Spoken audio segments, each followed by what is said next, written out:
ज्या महाराष्ट्र मित्रांनो 9 तारखेच्या आंदोलनानंतरनं तर सगळं नियमांची धजी उडालेली आहे. आता नेमकं झालं काय, ॲग्रिगेटर 2025च्या रूलनुसार सगळ्या नियमांची आईच होऊन टाकलेली आहे. आता तुम्हाला सांगतो, याच्यामध्ये रिक्षा संघटना भरपूर आहे, पण एकच संघटना जी आहे ती इमानदारीने काम करते, जे आतापर्यंत मी बघत आलोय ते म्हणजे बघतोय रिक्षावाला फोरम.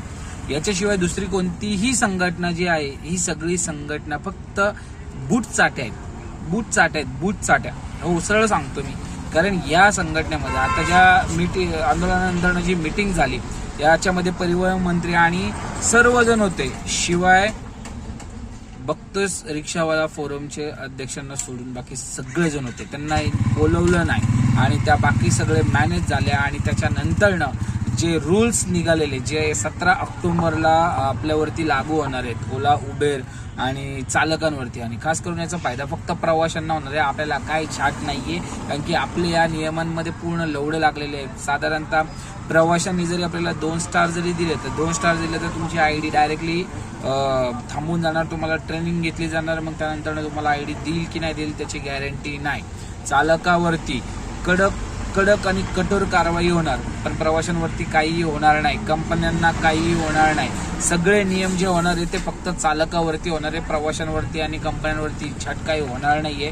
अशा प्रकारे या बूटचाट्या संघटनांनी त्या परिवहन मंत्र्यासोबत आणि त्या कंपन्यांसोबत जे मीटिंग केले, त्या मीटिंगमध्ये भोगलेले आहे. 1980च्या 77च्या कलमानुसार त्यांनी पूर्ण वाट लावून टाकलेली आहे. याच्यामध्ये आता जबरदस्त आपल्याला काही ना काही वेगळं मोठं करावं लागणार आहे, नाही तर काय विषयच वेगळा होणार आहे. कारण की पूर्ण 17 तारखेनंतर नियम सगळे बदलणार आहे.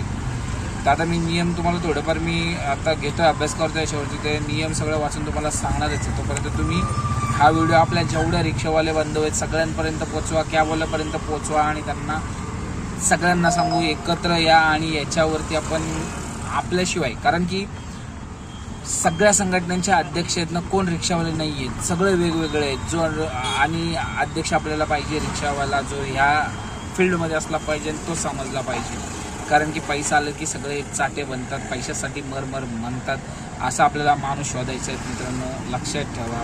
जे करतात इमानदारीने त्यांना सपोर्ट करणं गरजेचं आहे.